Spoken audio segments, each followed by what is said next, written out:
Tre partitë të opozitës kanë dorëzuar kërkesën për të regjistruar në zgjedhjet e 13 tetorit. Sipas dekretit presidentit, Partia Demokratike mbetet sërish jashtë, edhe pse thotë se zgjedhjet vendore duhet të mbahen në këtë datë.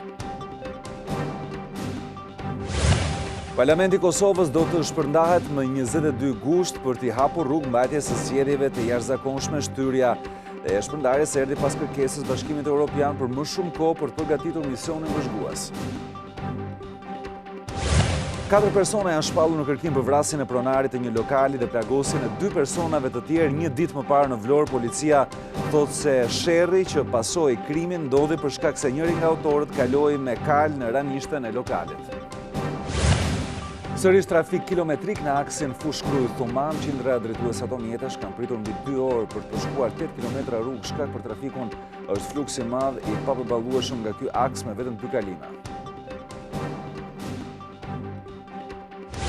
Autori i masakrës me 9 viktima dhe 26 plagosur në Ohio të Shtetet e Bashkuara të Amerikës vrau edhe të motrën e tij. Autoritetet japin alarmin se ndikim në këtë ngjarje dhe atët me 22 viktima në Teksas kanë forumet raciste online.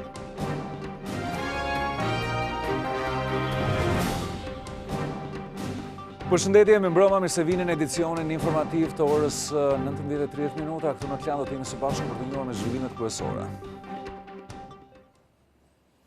Janë 3 partitë të opozitës të cilat kanë dorëzuar sot kërkesën për regjistrim se takon zgjedhjeve lokale të 13 tetorit, por pjesë e kësaj nisme nuk është bërë Partia Demokratike, e cila thotë se e njeh dekretin e presidentit, por sipas saj më të rëndësishme se sa data e zgjedhjeve janë standardet e tyre.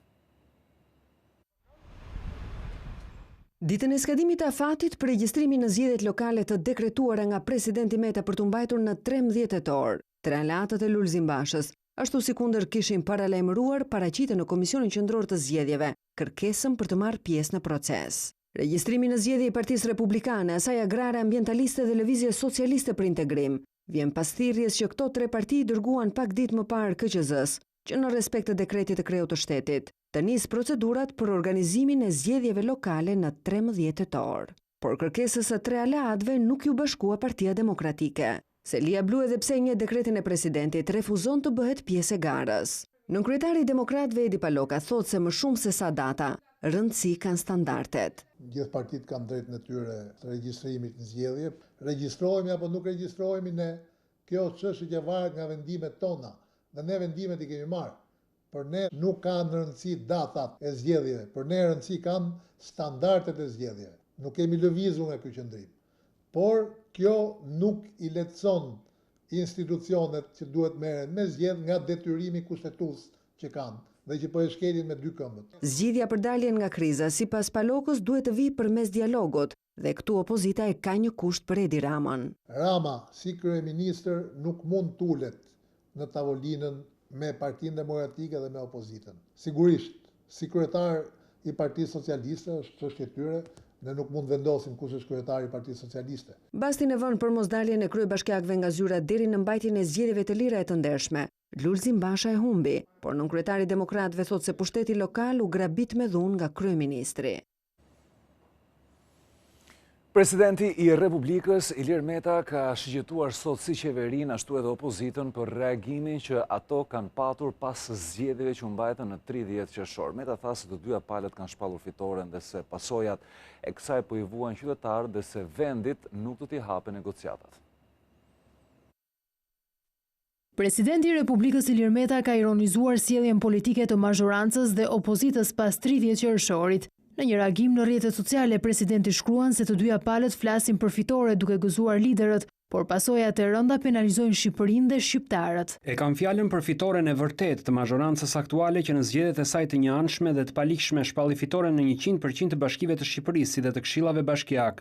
Por edhe entuziazmi liderëve të opozitës se ata fituan 85% është mbres lënës, duke harruar se sikur opozitat ishte regjistruar në kohë para shfuqizimit të 30 qershorit si datë zgjedhjeve do t'i mjaftonte të kishte për vete jo më shumë se 1/4 e 85% për të arritur një fitore reale dhe institucionale në shumicën dërmuese të njësive vendore. Meta shkruan se kjo sjellje e partive politike po penalizon vendin duke çuar në moshapjen e negociatave. Fitorje të tilla penalizojnë rënd të ardhmen e vendit pasi jo vetëm garantojnë një disfat në 18 tetor për çeljen e negociatave në mënyrë të sigurt, për lënë pa mbrojtje nga të drejtat e tyre të gjithë qytetarët shqiptar, të cilët jetën e tyre të përditshme e kanë aq të lidhur me shërbimet e pushtetit vendor. Ndërkohë, asgjësimi i llogaridhënies së pushtetit vendor pas atij qendror i shërben vetëm pakicës që nuk njeh rotacion dhe të përzgjedhurve të saj për të administruar çdo pushtet, pasuri dhe pronë publike në mënyrë arrogante dhe të pakontrolluar. Kreu i shtetit thotë se viktimat të kësaj sjelljeje janë të gjithë qytetarët shqiptar, pa dallime partijake. Më herët Meta u ka bërë apel palëve që të ulen në tryezën e dialogut për gjetjen e një zgjidhjeje për situatën. Kryeministri Edi Rama ka ripërsëritur sot se shumica e artistëve janë pronë ndërtimit të teatrit të ri kombëtar, teksa ka postuar qëndrimin e aktorit të njohur Bujara Seriu. Rama thotë se pasi qeveria bëri transparencën dhe sqaroi se nuk do të preket trulli i teatrit kombëtar, edhe Bujara Seriu ju bashkua shumicës dërmuese të komunitetit teatror. Bujari ishte zëdhënës i fuqishëm i protestës fillestare kur i tërë komuniteti u mblodh bashkë për të garantuar vijën e kuqe të mosprekjes së territorit të teatrit kombëtar për ndërtime të tjera. Qërse kjo çështje u sqarua qartë dhe prerë me qeverinë dhe me bashkinë, ai njësoj si shumica dërmuese e komunitetit teatror mbështet pa rezervë shembjen e të vjetrit dhe ndërtimin e të riut, shkruan kryeministri Edi Rama.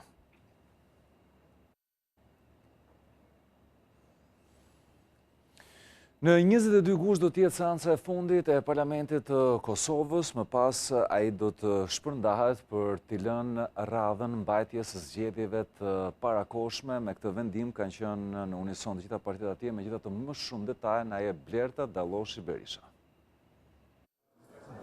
Më 22 gusht do të mbahet seancë e Kuvendit të Kosovës për shpërbërjen e saj dhe vendi përfundimisht do të shkojë në zgjedhje të parakoshme. E vetmja zgjedhje në momentin kur ka dilema apo situata, çfarë do qofshin ato, janë qytetarët e vendit tonë, do të thotë janë zgjedhjet. Zgjedhjet nuk janë vetëm opsion apo alternativë, por drejtim dhe vendim i duhur për qytetarët dhe vendin tonë. Por para këtij vendimi, partitë politike janë pajtuar që të votojnë marrëveshjen ndërkombëtare IPA. Tu dakordum që përpara shpërbërjes së Kuvendit të miratojmë marrëveshjen ndërkombëtare IPA, i cila Kosovës i sjell rreth 100 milionë euro për projekte të ndryshme. Ndërsa zvarritja e seancës për datën 22 gusht është arsyetuar me kërkesën që e ka bërë BE-ja për më shumë kohë për përgatitjen e misionit vëzhgues. Cilësia e organizimit të zgjedhjeve është shumë e rëndësishme. Rregullësia është poashtu e rëndësishme dhe kemi nevojë që këto zgjedhje të mbikëqyren nga misioni vëzhgues ndërkombëtar. Vendimin e kryesisë ka përshëndetur edhe kryeministri në dorëheqje Ramush Haradinaj. Kosova shkon në zgjedhje të parakoshme pas dorëheqjes së Ramush Haradinajt nga posti i kryeministrit, ndërsa presidenti pas datës 22 gusht ka afat që të caktoj datën e zgjedhjeve prej 30 deri në 45 ditësh.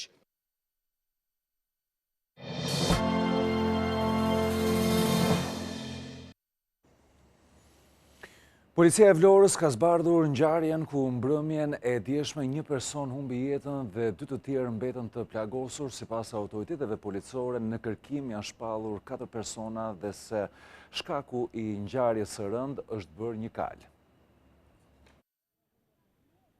Kur kanë kaluar 24 orë nga ngjarja e rëndë në Vlorë, ku një person mbeti i vrarë dhe 2 të tjerë u plagosur me armëzjarri, policia ka identifikuar autorët dhe ka shpallur në kërkim 4 persona. Ekspertët e policisë pasi kanë kthyer kamerat e sigurisë në ambientet e lokalit që ndodhet në plazhin e vjetër të Vlorës, kanë identifikuar si autor të dyshuar Eduard Xhezon, Ariel Kingjin dhe vëllezrit Çelik dhe Geno Lena. Xhezo njihet si person me precedent të mëparshëm penal pasi ka qenë i dënuar për armbajtje pa leje. Sipas hetuesve, shkak për konfliktin ka qenë një arsye krejt banale. Ishte një kal që ka përshkuar zonën e plazhit që administrohej nga Arben dhe Erges Beqiraj, babe bir. Ata kanë dhunuar personin që ishte mbi kal. Një orë pas ngjarjes kanë mbërritur në lokalin e Beqirajt një makinë me 4 persona, 2 prej të cilëve janë afruar për të sqaruar konfliktin dhe 2 të tjerë kanë qëndruar në distancë. Fillimisht ka patur një debat mes palëve, por pas pak sekondash është qelluar me breshëri në drejtim të Arben Beqirajt, djalit të tij Erges Beqiraj dhe Nesim Hodaj. Autorëve janë dashur vetëm 3 minuta që të lënë një të vrarë dhe 2 të plagosur, e më pas të largohen me shpejtësi drejt pyllit të sodës, duke i shpëtuar edhe arrestimit. Banorët e një pallati në Kamës janë tronditur si pasojë e shpërthimit të një lënde siç është tritoli dhe që ka shkaktuar dëme në 2 banesa. Partia Demokratike ka folur për kërcënime në drejtimin e nënkryetarit të Bashkisë së Kamës dhe ka akuzuar policinë se ka fshehur ngjarjen. Një shpërthim tritoli tronditi gjatë natës banorët e një pallati në Kamës. Sasia e eksplozivit ishte vënë në korridorin e katit të 3, duke shkatruar dyert e 2 apartamenteve që ishin ngjitur me njëra tjetrën. Një prej banesave është nënkryetari të Bashkisë së Kamës, Vendim Demaj, i cili thosë se shpërthimi ka motive politike, ndërsa më herët Partia Demokratike akuzoi policinë se ka fshehur ngjarjen. I vetmi dyshim është sepse unë her pas here kam denoncuar bëdhmat e kësaj qeverie të kësaj policie të inkriminuar e cila edhe kur ndodhin vrasje, edhe kur ndodhin ose mbytje që ndodhin deri tani, mundohet t'i fshehë. Por policia e Tiranës përmes një njoftimi për media dha një tjetër version. Sipas saj, sasia e tritolit ishte vendosur në derën e banesës së Paulin Gjegjajt, që është komshi me nënkryetarin e Bashkisë së Kamës. Gjegjaj jeton me qira në këtë apartament, ndërsa në polici ka deklaruar se nuk ka asnjë konflikt. Familja e tij, por edhe ajo e Vendim Demajt, nuk ndodheshin në banesë në momentin e shpërthimit. 2 shqiptarë kanë humbur jetën në Itali si pasojë një aksidenti rrugor. Ngjarja ka ndodhur në orët e para të së dielës. Makina tip Golf me të cilën po udhtonin shqiptarët doli papritur nga rruga dhe ka përfunduar në kanal. Viktimat janë Dorian Mëftaraj, 24 vjeç dhe Rushdi Karreci, 37 vjeç, ku i fundit një figurë e njohur nga autoritetet italiane pasi ishte arrestuar në 2018 për shpërndarje të lëndëve narkotike. Nuk ka një dinamik të ngjarjes, por policia dyshon se shkaki i aksidentit ishte shpejtësia e lartë. Të 2 shqiptarët mësohet se udhtonin pa rripa sigurime.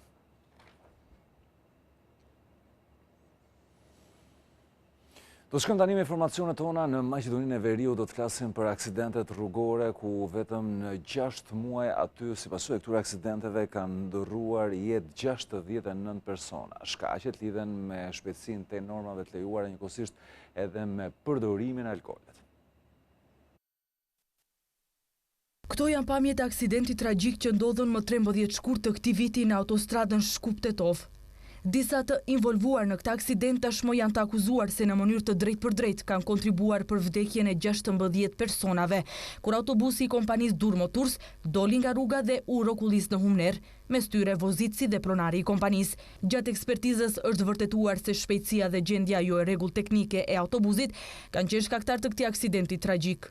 Autoritetet njoftojnë se 69 persona kanë humbur jetën në periudhën kohore janar-qershor të këtij viti në aksidentet e trafikut që kanë ndodhur në nivel vendi. Shpejtësia, mos respektimi i rregullave të komunikacionit dhe vozitja në ndikim të alkoolit kanë qenë shkaqet kryesore që kanë sjellë fatkeqësitë me pasoja fatale. Gjatë 6 mujorit të parë të këtij viti kanë ndodhur 1281 aksidente trafiku me pasoja më të rënda, siç njoftojnë autoritetet për sigurinë në trafik. Mesatarisht gjatë një viti në Maqedoninë e Veriut shënohen 150 viktima gjatë aksidenteve të trafikut.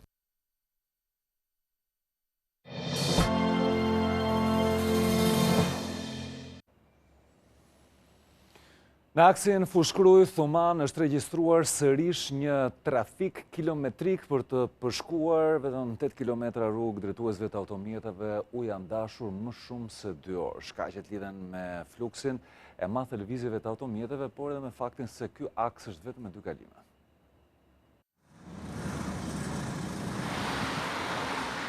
Më shumë se 2 orë për të përshkuar vetëm 8 km rrugë. Është kjo situata stresuese që duhet të përjetojnë udhëtarët që kalojnë në aksin rrugor Fushkruj Thuman. Një situatë që përsëritet çdo ditë në këtë rrugë të mbingarkuar në këtë sezon veror. Siç duket edhe nga pamjet, vargu i automjeteve është kilometrik dhe shpejtësia e qarkullimit është thuajse zero. Pjesa e autostradës pranë Thumanës është tërësisht e bllokuar. Ky trafik mjaft i rënduar zgjat prej mesditës deri në orët e vona të mbrëmjes. Në disa pjesë të këtij segmenti ndodhen efektiv të policisë së qarkullimit rrugor, por pamundur të minimizojnë trafikun, që për më shumë se 2 javë është kthyer në makth për drejtuesit e automjeteve. Një tjetër qytet i cili është duke vuajtur pasojat e trafikut është dhe Shkodra, ka ngarkesë në hyrje dalje të qytetit dhe një tjetër faktor që ndikon në rritjen e numrit të trafikut është edhe rruga e amortizuar, flasim për rrugët dytësore. Autokolona në dalje të qytetit të Shkodrës vijon deri në qendër të Shkodrës. Fluksi është shumë i lartë, përballimi i këtij fluksi në këtë orare të pikut të qarkullimit është i pamundur.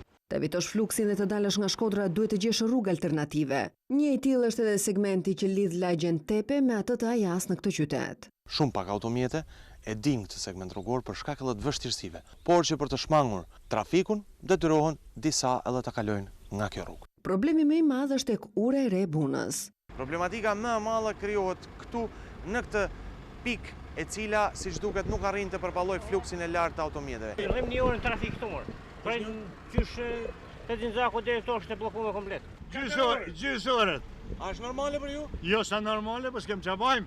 Pritjet janë të gjata, sidomos gjatë orëve të paradites, kryesisht drejt plazhit të Velipojës. Situata e trafikut është e rënduar jo vetëm në fundjavë, por edhe gjatë ditëve të javës.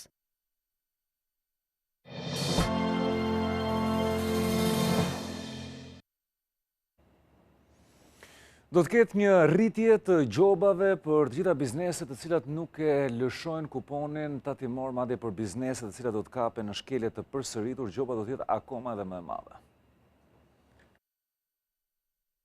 Qeveria do të shpërsojë gjobat për bizneset të cilat nuk lëshojnë kuponin tatimor në mënyrë të përsëritur. Ministre e Financave dhe Ekonomisë Anila Denaj tha se është vënë re gjatë periudhës së kontrolleve që po ushtrojnë autoritetet shtetërore, se shumë biznese të cilat mbyllen për 30 ditë pasi janë kapur për mos lëshim kuponi për herë të dytë, rihapen pas 3 ditësh kur fitojnë të drejtën në gjykat. Në shtator, qeveria do t'i propozojë kuvendit ndryshimin e ligjit të procedurave tatimore. Ku konstatojmë se ka raste që disa subjekte mund t'i kenë shpëtuar masave të pezullimit si pasojë e vendimeve gjyqësore apo disa mekanizmave anashkalues, duke na bërë të marrim masa për ndryshime në kodin e procedurave tatimore. Gjobat do të jenë më të larta për sipërmarrjet të cilave u shpezulluar një herë aktiviteti dhe kapen sërish në shkelje.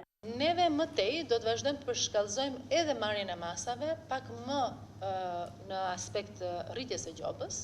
Gjatë kësaj periudhe kanë vijuar kontrollet intensive në fushën e hoteleri turizmit, ku 40% e bizneseve janë konstatuar me shkelje, si në deklarimin e të ardhurave edhe në regjistrimin e punonjësve. Në fokus kanë qenë ndërmarrjet e karburanteve dhe ato të ndërtimit, ku për këto të fundit janë bërë 10 kallëzime penale për evazion fiskal. Është hapur zyrtarisht procedura për dhënien me koncesion të portit Sarandës Marina Limion. Qeveria ka shpallur zyrtarisht procedurën për të dhënë me koncesion portin e Sarandës Marina Limion. Ministri e Infrastrukturës dhe Energjisë kërkon që në këtë zonë të bëhen investime për ta përshtatur atë me infrastrukturën e një porti ku mund të ankorohen jahtet, ndërsa operatori i cili do të shpallet fitues duhet të kryejë investime në aksesin me energji të portit, furnizimin me karburant dhe ujë. Në këmbim, qeveria do t'i lejojë koncesionarit që të shfrytëzojë për 35 vjet 6.000 metra katror të hapësirës së portit, duke vjedhur tarifa për shfrytëzimin e tij. Si kriter kryesor në vlerësimin e ofertave, Ministri e Infrastrukturës do të marrë parasysh projektin teknik e më pas vlerën e investimit të operatorit privat. Afati për dorëzimin e tyre mbyllet në 30 gusht. Kërkesën për dhënien me koncesion këtë herë ka bërë vetë qeveria, ku besohet se afërsia me ishullin e Korfuzit dhe zhvillimi i portit do të nxjisë më tej turizmin në këtë zonë.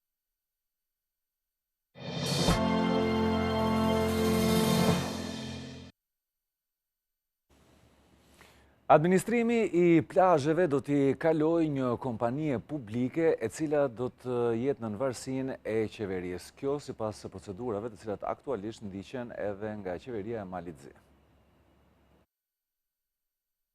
Ligji i ri për menaxhimin e vijës bregdetare që pritet t'u heqë bashkive administrimin e plazheve propozon krijimin e një ndërmarrje publike në varësinë e pushtetit qendror. Drafti është ende në diskutim.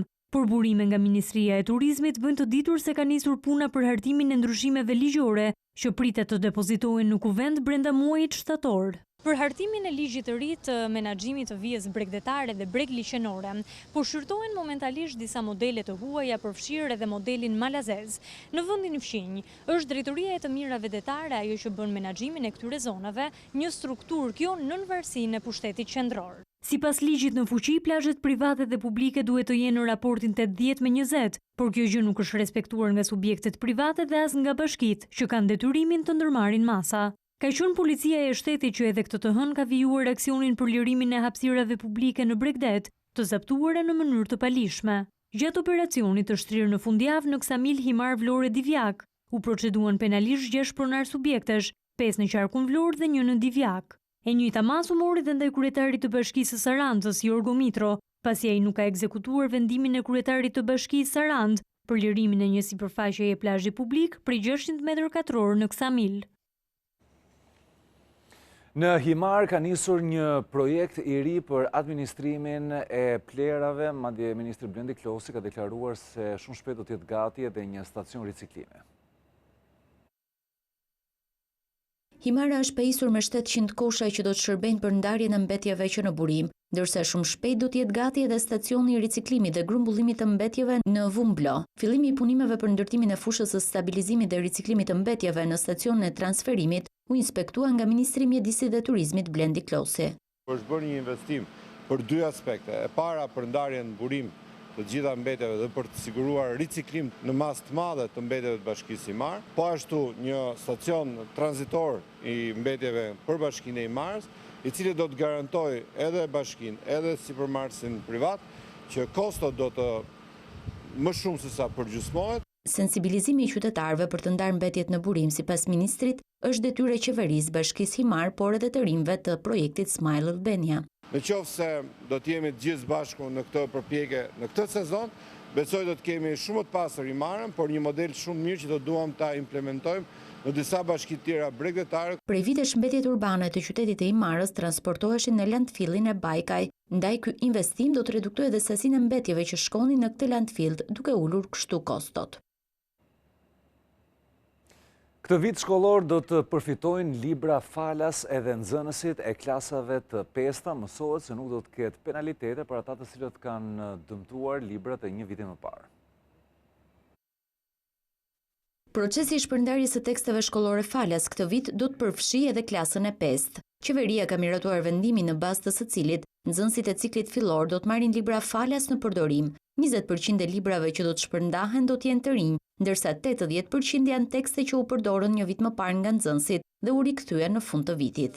Për sa i përket klasës së parë, të gjitha tekstet 100% do të jenë të reja. Nga klasa e 2 deri në klasën e 5, përsëri tekstet do të rikthehen në fund të vitit shkollor. Librat e dëmtuar nga përdorimi një vit më parë nuk do të paguhen nga prindërit, ndërsa zëvendësimi i tyre do të bëhet me fondet e shtetit. Ky 20% do të jetë një kontingjent i ri librash. Çmimi i blerjes së teksteve mbulohet 100% nga buxheti i shtetit. Vendimi i qeverisë përcakton edhe 16 kategori që përfitojnë tekste falas deri në klasën e 12. Në arsimin bazë, duke përfshirë dhe këto 16 kategori, janë rreth 230.000 nxënës që përfitojnë tekste falas. Në arsimin e mesëm të lartë janë 18.000 nxënës. Paketat me tekstet shkollore do të shpërndahen në shkolla, por paralelisht në librari do të ketë tekste shkollore për ata që duan t'i blejnë dhe të mos i kenë në përdorim.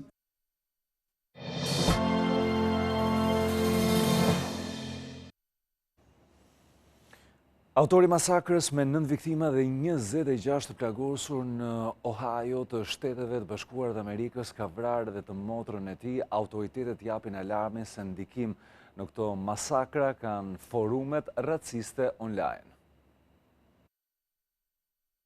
Këta janë Connor dhe Megan Betts, vëlla e motër. I pari është autori i masakrës së Ohio's që shkaktoi 9 viktima dhe 26 të plagosur. E dyta, një nga viktimat e marrëzisë së vëllait të saj. Policia amerikane publikoi identitetet e viktimave dhe mes tyre rezultonte edhe motra 22 vjeçare e agresorit. Ende nuk ka një motiv të qartë për masakrën. Pista kryesore që po ndjekin hetuesit është ajo e urrejtjes ideologjike. Connor Betts ishte një përkrahës i flaktit socializmit dhe urrente konservatorët republikan. Në postimet e tij në Twitter, ai bënte thirrje për të vrarë të gjithë fashistët, ndërsa në përshkrimin e profilit të tij, shkruante se do të shkonte në ferr dhe nuk do të kthehej më. Masakra në Ohio bashkë me atë në Teksas vetëm 13 orë përpara e ka kthyer sërish vëmendjen tek institucionet e sigurisë në SBA. Armiku kryesor i autoriteteve duket se janë rrjetet sociale. Autori i sulmit të Teksasit, Patrick Crusius, ishte pjesë e forumeve online të supremacistëve të bardhë, i njëjti ku bënte pjesë edhe terroristi i Christchurchit Brandon Tarrant, nga i cili Crusius mori edhe frymëzimin për të kryer masakrën në El Paso.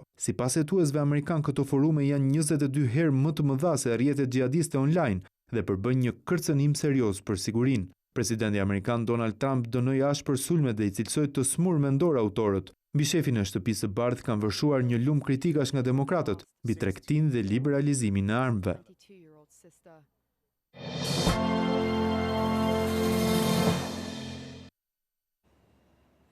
Për herë të parë, filmi shqiptar do të jetë njëkohësisht në 40 kinema gjermane, është Streha me sëreve e regjisorit Robert Budina.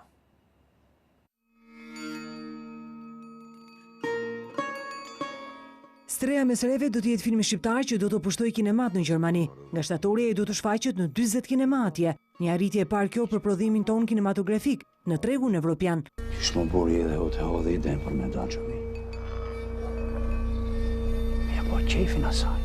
Robert Budina, që është skenaristi dhe regjizori i filmit, na jep argumentin kryesor pse gjermanët e Pluto Film besojnë se Streha me sëreve do të pëlqejet nga publiku. Temës shumë të veçantë, bashkëtesës fetare, mesazhit që nuk janë fetë që përçajnë njerëzit, po janë mënyra se si politikat caktuara e përdorin fetë për interesat veta për t'i përçarë njerëzit, dhe mendon se kjo është gjëja më thelbësore që po shqetëson sot botën, që po keq përdoren fetë për t'i vënë njerëzit kundër njëri tjetrit. Nga suksesi ose jo, përfituesit e vetëm nuk janë realizuesit e Streha me sëreve. Për kinemat gjermane, nuk do jetë më çudi nëse një film tjetër me vlera do shkonte në Gjermani, ato do të hapin dyert shumë më thjesht. Gjermania është sfida e parë. Distributori ka kontaktet forta në Francë me Pathé, që është distributori më i madh në Francë absolut, dhe nëse do ketë shifra të cilat mund të jenë interesante, filmi mund të vijojë në Francë. Nga pjesëmarrja në festivale deri tek shfaqjet në kinema të ndryshme, Streha me sëreve është vlerësuar nga kritika, është ndaruar me çmime, por më e rëndësishmja për kineastët është pëlqyer nga publiku, si ai shqiptar dhe i huaj. Kemi ardhur në fund, qëndroni më tej me transmetimet tona këtu në Klan.